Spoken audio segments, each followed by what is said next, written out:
Okay, so if you're a founder or maybe a leader inside a bigger company trying to push something new, you know that pressure. It's immense. You have to move fast, you've got to justify why you're shaking things up, convince the skeptics, and, maybe toughest of all, get a team truly inspired to follow you when, let's be honest, the outcome is pretty uncertain. But the second you stand up to pitch that vision, everyone listening, investors, your boss, maybe even a new hire, they're subconsciously asking three core questions. And these are what we're diving into today. The three essential leadership questions. Why this? Why me? And why now? Me. This isn't just, a simple framework for a presentation. Think of it more like a diagnostic tool. Our sources are really clear on this. These questions test your insight, your authenticity, your fit for the role, and critically, your timing. They really form the bedrock of credibility and ultimately lasting success, whether you're a startup or a massive corporation. So, our mission today is to pull out those subtle, high impact strategies that allow you to answer them confidently. We want to help you move past the surface level stuff and turn real intent into impact you can actually measure. Yeah, and just to build on that, as we zoom out for a second, these questions, they famously came out of the VC world, right? Venture capitalists needed a really fast way to size up founders, but their relevance now, it's exploded. Yeah. I mean, this is the moment for all leaders to be asking and answering these. Why now specifically? Well, think about it. We're swimming in information, constant disruption. Answering these three questions clearly, deeply, it cuts through the noise. It drastically reduces the perceived risk around what you're doing. It signals that you're acting from serious, grounded intent, not just chasing the next shiny object.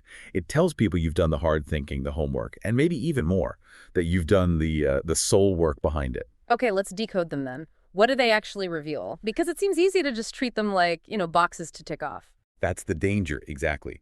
The best answers show this deep alignment between the market, the mission, and crucially, the individual leader. So the first one, why this? Think of this as your market validation test. But it's deeper than just, does a problem exist? It's asking, is this problem painful? Is it persistent? Is it actually growing? Is the challenge so significant that tackling it justifies all the effort and disruption you're proposing? So it really diagnoses how deeply you understand the actual pain of it. Precisely. Your insight into what's really going on. Okay, and then it pivots immediately to the personal. Why me? This is interesting because, like you said, a lot of leaders might fall short here. They assume maybe their technical skills are enough. That's a common trap. But this question probes your credibility, sure, but also your capability and that unique fit. Why are you, or maybe your founding team, the absolute best choice to lead this specific work right at this moment? What makes you distinct? Exactly. And then the third piece, often overlooked, I think, is why now? This is all about timing. And timing, honestly, shapes outcomes way more than just sheer effort sometimes. Is the world ready? Is the tech mature? Is the regulatory climate right? Is the market itself uniquely primed for this today? A brilliant idea 5 years too early. It's just an expensive history lesson. Right, exactly. Timing is everything. Okay, but this raises a question for me. If the goal here is to reduce perceived risk by answering these well, aren't we kind of optimizing for safety? I mean, isn't the whole point of real innovation and disruption that it is risky? It's often counterintuitive. If I answer these three questions perfectly, am I just proving I'm ready for the status quo, not pushing something truly radical? That's a really sharp point, and it's a great challenge. What's fascinating, though, is that strong answers don't actually eliminate risk.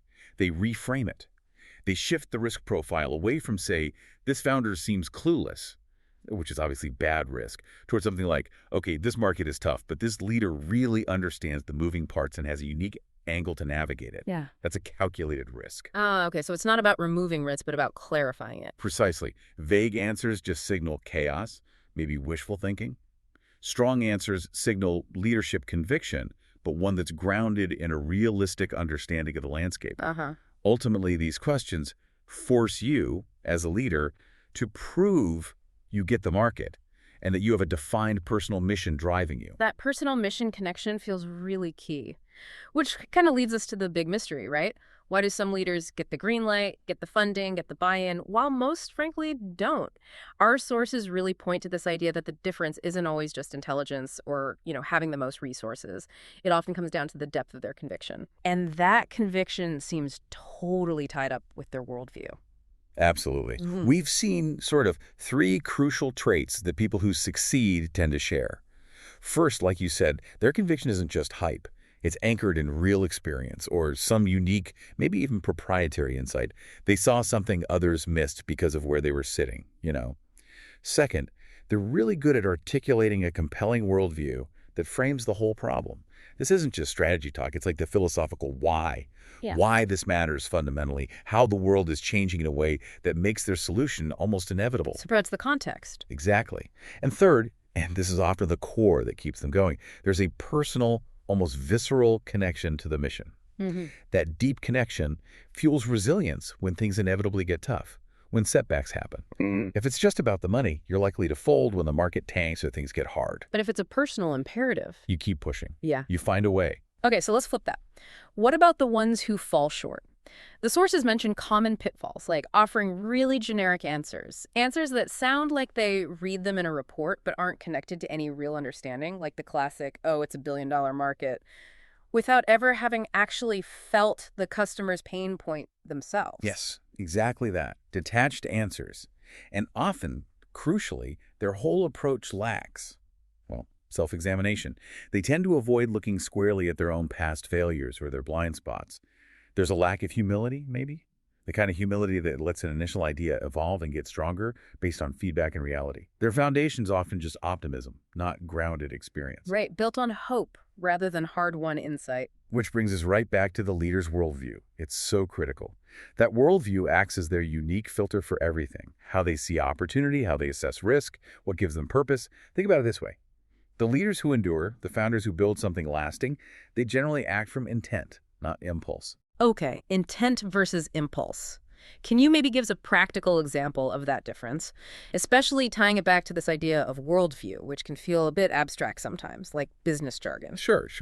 Let's imagine two leaders, both launching some kind of sustainable consumer product. Okay. The impulse leader sees a trend. Oh, sustainability is hot right now. Yeah. Let's quickly source a reusable water bottle. The margin looks decent.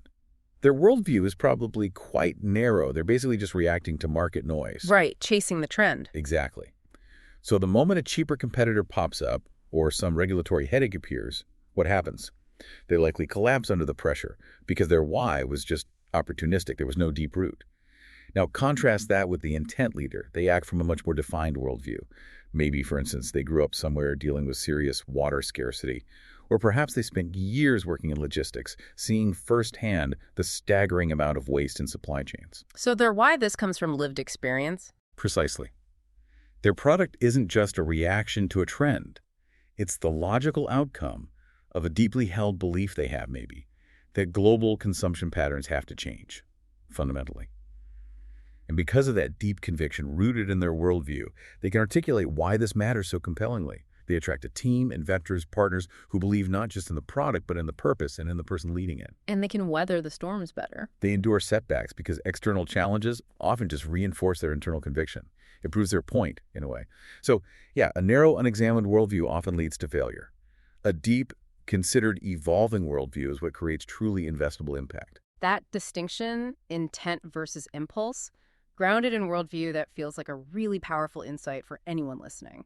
It takes worldview from an abstract concept and ties it directly to your personal history and your future strategy. Okay, so let's pivot now. How do we move from understanding these questions to actually using them for actionable analysis? Our sources suggest that founder success really gets amplified when this whole process, discovery, ownership, action, is viewed through a global lens. The aim isn't just to be functional, but to demonstrate amplified ambition and something the sources call accelerated agency. That sounds a bit like jargon, too. What does accelerated agency actually mean here? Let's break that down immediately. Agency in this context isn't just about moving fast. It's about identifying and defining the specific levers that you uniquely can pull. Think resources you have access to, key relationships, specialized knowledge nobody else has, stuff that lets you influence the outcome. So accelerated agency means figuring out your unique leverage points so you can move faster and achieve more than anyone else trying to solve the same problem. Got it. Using your unique advantages to punch above your weight. Exactly. So, applying this to why this. Grounding yourself in reality, you need to broaden your view. First step, scan widely. Don't just look at your local market or your specific industry. How do similar problems manifest in other countries? Under different regulations? in adjacent sectors. This global perspective helps you spot truly persistent needs, not just local fads. Finding the universal pain points. hmm Then you need to clearly name the need. Zero in on pain points that are real, persistent, and this is key growing. You want to focus on a problem that's actually getting worse if left unsolved. Then test it for worth. Does solving this actually create significant long-term value for others? And just as importantly, does it align deeply with what you personally care about? Use real evidence data from global markets, deep user research, not just noise or hype, to decide where to put your energy. Okay, so that evidence-based focus on real growing pain is the foundation. If we've successfully identified the mountain, we need to climb the why this.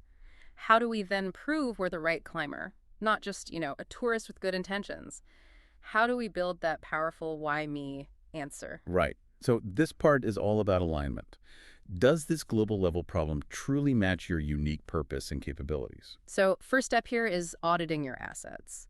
But go deeper than just listing your skills on a resume. Think about your experience, successes, and failures. What did you learn? What about your key relationships, your credibility markers? And critically, really audit your past failures and understand your blind spots related to this specific problem. Sometimes knowing how not to fail, because you've done it before, is proprietary knowledge in itself. That self-awareness is absolutely vital. Once you've got that honest inventory, then you find your fit. What makes you genuinely distinct from anyone else tackling this? Your unique edge might not be a patent. It could be an obscure network you have, a specific regulatory insight you gained somewhere, or maybe just a proven track record of sticking with hard problems when others quit. And then you mentioned leverage earlier. You need to identify external leverage too, right? What resources outside yourself can you pull in? Exactly. Ask yourself, what partnerships can I form? What platforms can I utilize? Are there unique data sets or deep institutional knowledge I can access? Anything that helps you move faster and have more impact than a generic competitor could.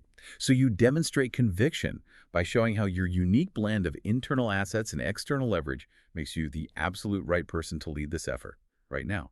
The clearer your edge, the stronger the why me. Couldn't have said it better. Yeah. And that brings us to anchoring the whole narrative in why now. Because as we said, timing shapes everything. It dictates whether your effort leads to a breakthrough or just frustration. So you need to actively map the moment.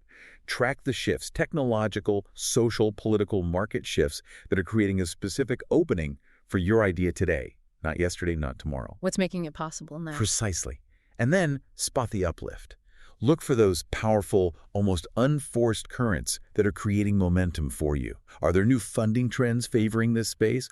Unexpected policy changes, radical shifts in consumer behavior. These forces can accelerate your progress massively if you recognize and harness them. Use the leverage you have while the timing is right. Act before those windows of opportunity inevitably start to close. Things change fast.